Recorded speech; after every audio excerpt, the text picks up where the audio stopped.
I love this idea of fixing our eyes on Jesus, to have an actual person, God incarnate, God showing up in our humanity in the form of Christ. We have someone who the book of Hebrews says was a high priest who's not different from us, but was tempted in every way just like we are, yet without separating from God, without sinning, without falling short.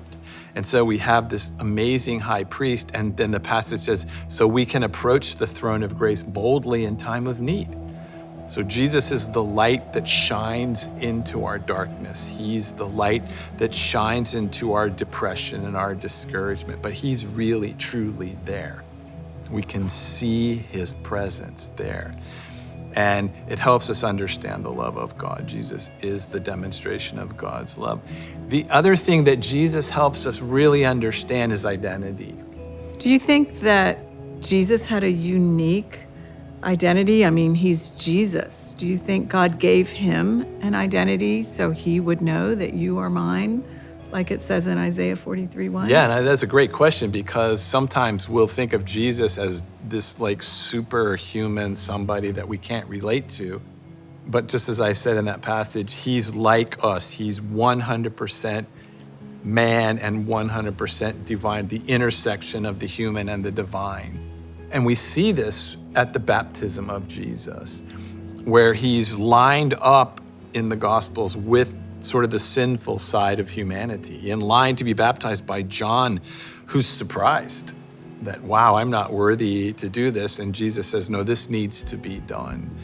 And we watch the baptism occur, and Jesus comes up to John and he's baptized. And when he comes out of the water, the heavens open and the Spirit, the dove, descends, and God names Jesus. He gives him identity. This is my son, in whom I'm well pleased.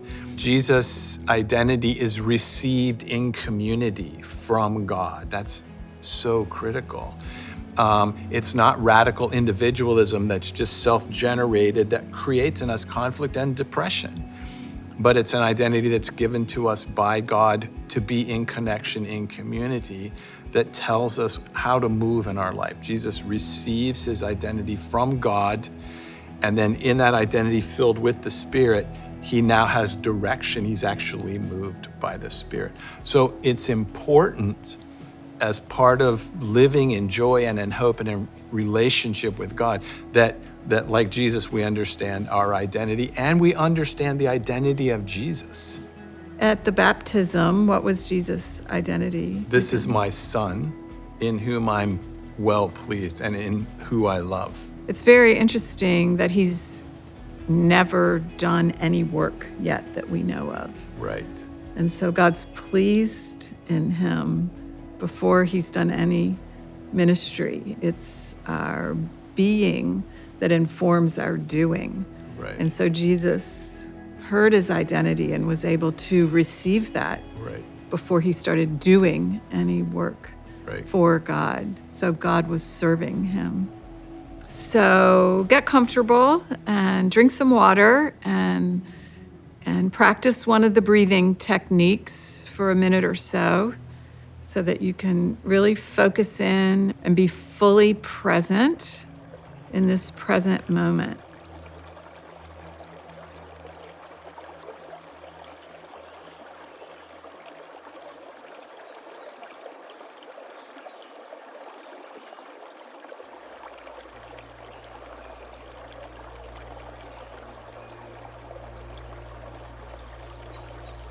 So God, just as you infused Jesus with his identity, and it was a clear experience, we want to be also really solid in our identity. And a few days ago, we made a list of names that we've received from the world through difficult life experiences that have become the lens by which we see ourselves. Not good enough, not smart enough, failure, unworthy, alone. In your imagination or physically where you are right now, just write that list on a piece of paper.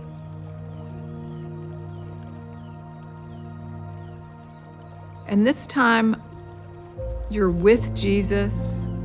I want you to literally just hand the list to Jesus and see what he does with it.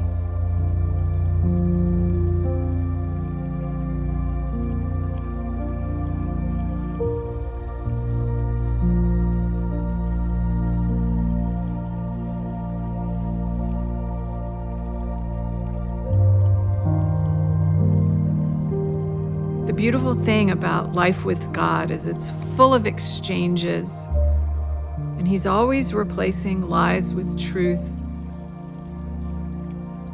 death for life, ashes for beauty.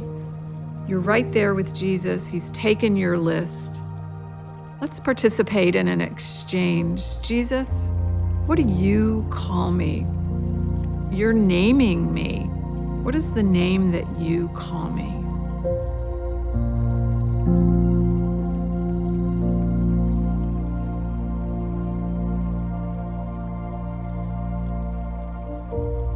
Pay attention to the very first thing you sensed. And it could be a feeling, it could be an image.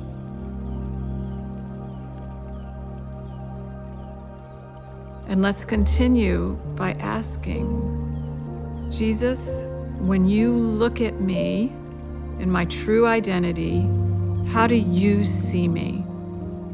What do you see when you look at me? Let me see myself from your eyes.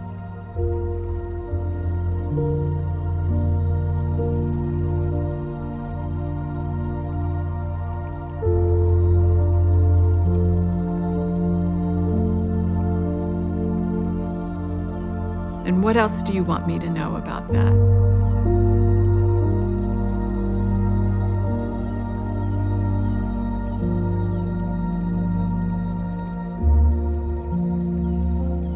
Sometime this evening, before you retire for the night, find 5 more minutes to sit with your journal, write down everything that you've just sensed, and just ask one more question, just to stay engaged with the process. God, what do you want me to know about living in the truest sense of who I am, the truest identity that you call me? What do you want me to know about that identity?